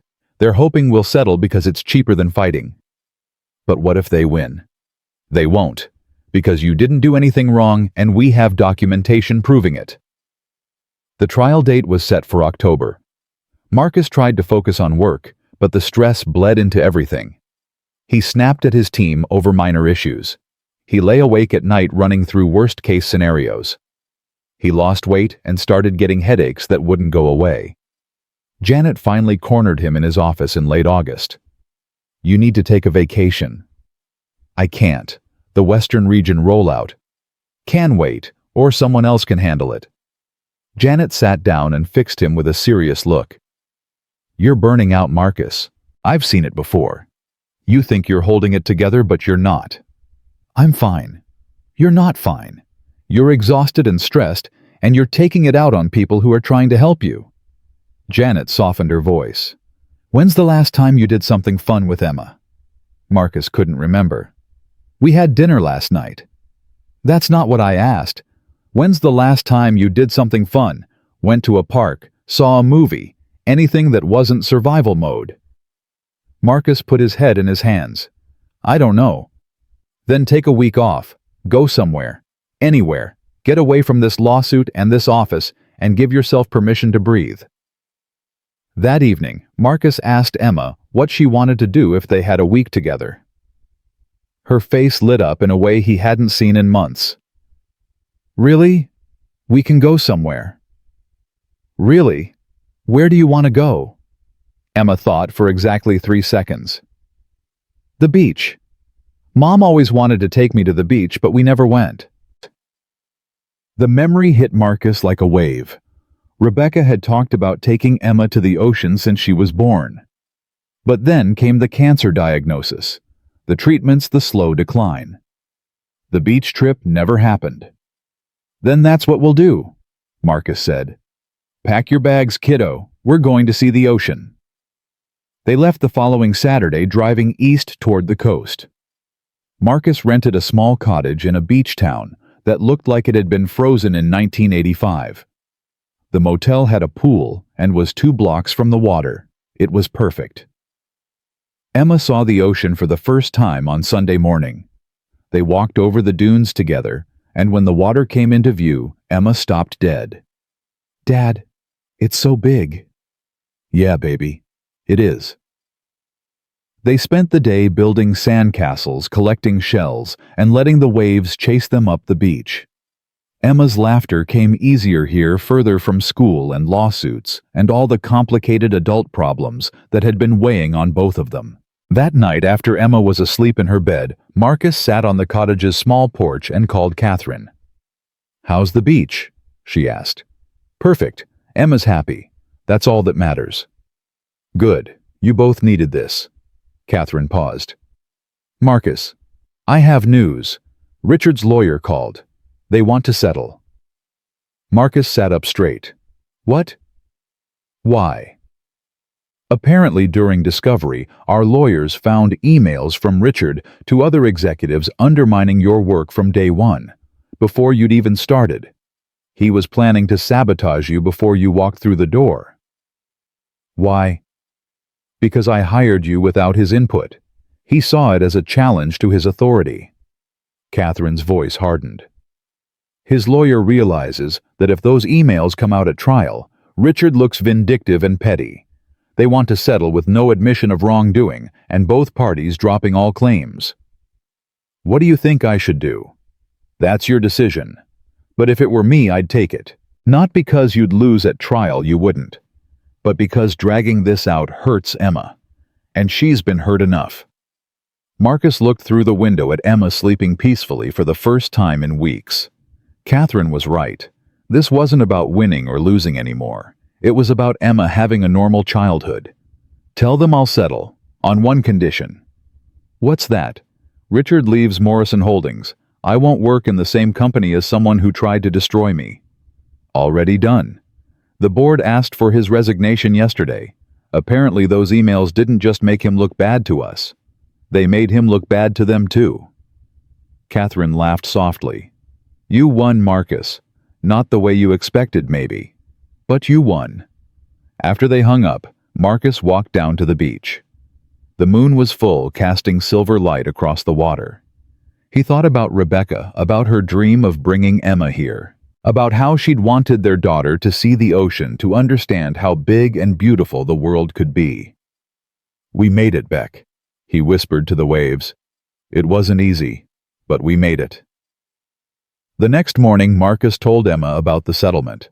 She processed it quietly, her toes buried in the sand.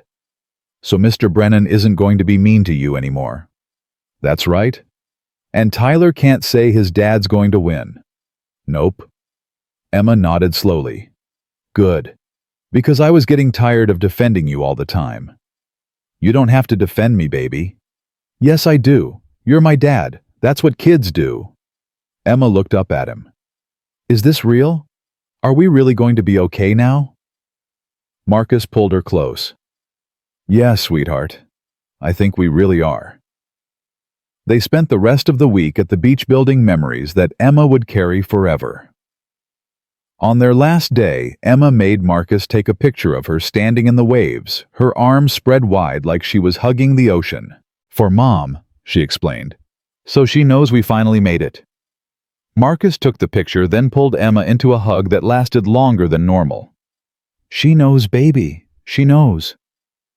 They drove home on Saturday afternoon, both sunburned and sandy, and happier than they'd been in months. The apartment felt smaller after the open space of the beach, but it also felt safe, familiar, home. Marcus returned to work on Monday to find his office filled with cards and emails from coworkers congratulating him on the settlement.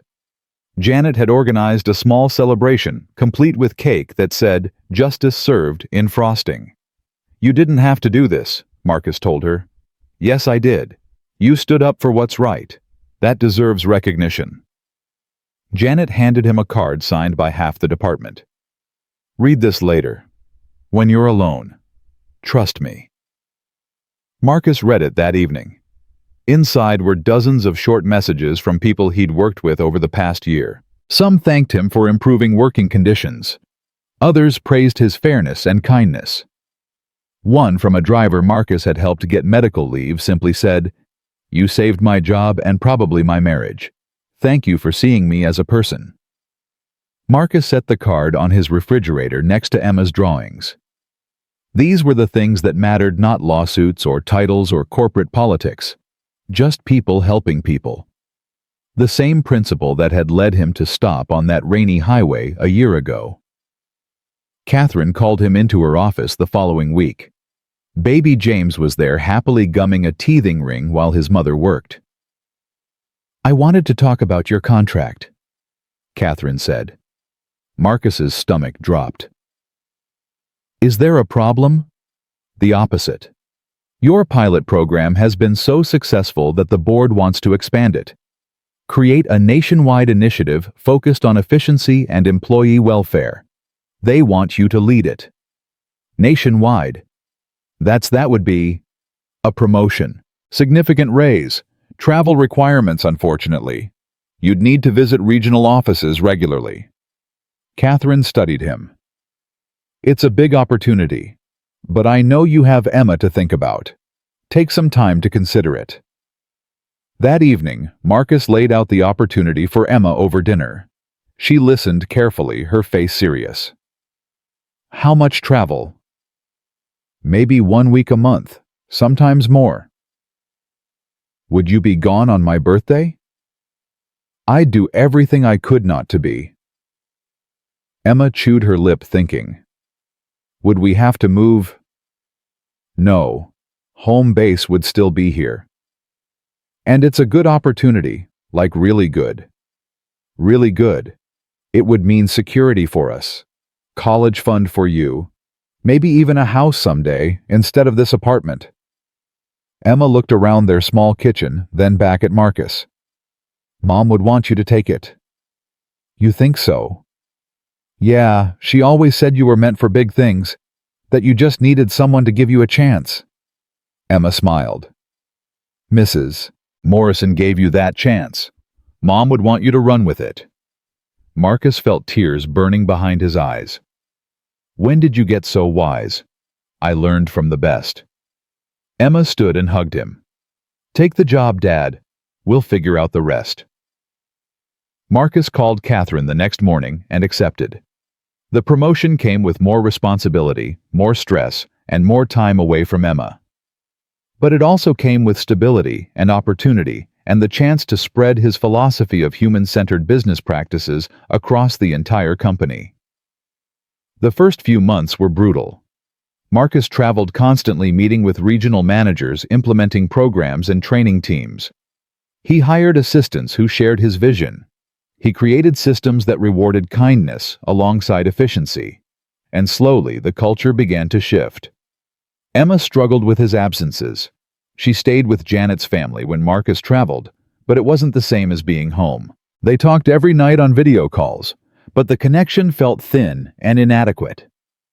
One particularly hard night, 3 months into the new role, Emma broke down during their call. "I miss you, Dad. I know this job is important, but I just miss you." Marcus felt like someone had reached into his chest and squeezed his heart. "I miss you too, baby, so much." "Then come home. Or quit. Or something. I don't care about the money or the big house. I just want my dad." The words haunted Marcus for days. He'd thought he was doing the right thing, building security, creating opportunities, ensuring Emma's future. But what if he was repeating the same mistake so many parents made? Sacrificing the present for a future that might never feel as important as today. He called Catherine from a hotel room in Denver. "I think I need to make a change. Talk to me." The travel is too much. Emma needs me home. I thought I could do both, but I can't. Not well enough. Catherine was quiet for a moment. What if we restructured the position, made it more administrative, less travel? You could manage the program from headquarters, send your team out instead.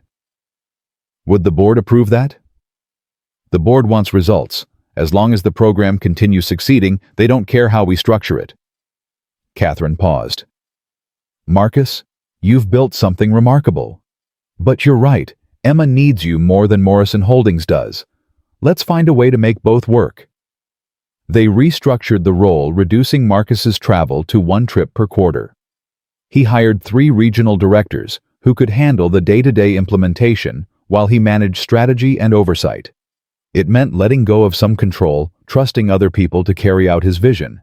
But it also meant being home for Emma's soccer games, her school plays, her ordinary Tuesdays that were more precious than any business triumph. A year and a half after stopping on that highway, Marcus found himself at Morrison Holdings' annual gala. Catherine insisted he attend, though he felt awkward in his rented tux. Emma came too, wearing a dress that made her look far too grown up. "You look beautiful, baby," Marcus told her. "You look uncomfortable," Emma replied. "Like the tie is choking you." It kind of is. The ballroom was filled with executives, board members, and major clients. Catherine found Marcus near the bar, baby James, now a toddler, holding her hand. "There you are. I need you to come with me." Catherine led him toward the stage where a microphone stood waiting. "Don't panic. Just trust me." Before Marcus could protest, Catherine was speaking into the microphone, calling for attention. The room quieted. "Most of you know me. I'm Catherine Morrison, and I run this company. What you might not know is that 18 months ago I was stranded on a highway in the rain, 7 months pregnant and terrified. 12 cars passed me by. The 13th stopped." Catherine gestured to Marcus. "That man cost himself his job to help me, and in return, I gave him an opportunity to show what he could do." The room was silent. Marcus felt every eye on him. Since then, Marcus Webb has transformed how we do business. His programs have saved us over $8 million while improving employee satisfaction, reducing turnover, and strengthening our reputation. But more importantly, he's reminded us that business is about people, not just customers or shareholders, but the human beings who make our company run. Catherine smiled at Emma, who stood at the edge of the crowd. "Marcus is raising his daughter alone. She's here tonight because he wanted her to see that doing the right thing matters. That helping people when they're in trouble isn't foolish. It's fundamental. That character counts." She turned back to Marcus. "So tonight I'm announcing the creation of the Marcus Webb Fellowship, a program that will identify and support employees who demonstrate exceptional character alongside professional competence. Because if we've learned anything from Marcus, it's that the best investments are in good people." The room erupted in applause. Marcus stood frozen, overwhelmed. Catherine handed him the microphone. "I don't—" Marcus's voice cracked. He cleared his throat and tried again. "I don't think of myself as special. I just did what my wife taught me to do. She used to say that we're all connected, that helping someone else is really helping ourselves because we're all part of the same human family." He found Emma in the crowd and held her gaze. "My daughter asks me sometimes if her mom would be proud of us. And I think the answer is yes. Not because I got a fancy job or a fellowship named after me, but because we remembered what she taught us, that kindness matters. That doing the right thing is always worth it, even when it costs you. Especially when it costs you." Marcus handed the microphone back to Catherine and left the stage. Emma met him at the bottom, throwing her arms around him. "That was perfect, Dad. Mom would have loved it." "You think so?" "I know so, because it was real. And Mom always said real was better than perfect." They stayed at the gala for another hour, but Marcus was ready to leave by the time dessert was served. He found Catherine near the exit saying goodbye to guests. "Thank you," he told her, "for everything, for stopping when I changed your tire, for seeing something in me I didn't see in myself, for giving me a chance to prove I was worth the risk." Catherine smiled. You're welcome. But Marcus, you gave me something too. What's that? Hope. That the world still has good people in it. That doing the right thing still means something. That my son will grow up in a world where character matters. She glanced at James, now asleep in his stroller. You reminded me why my father built this company. And you're helping me make sure it stays true to those values. Marcus and Emma drove home in comfortable silence. The city lights blurred past the window, and Marcus thought about the past 18 months. The fear and uncertainty. The moments of doubt. The times he'd wondered if he'd made terrible mistakes. But sitting next to him was Emma, healthy and happy and secure. At home was an apartment they could afford without panic. At work was a job that fulfilled him while letting him be the father Emma needed.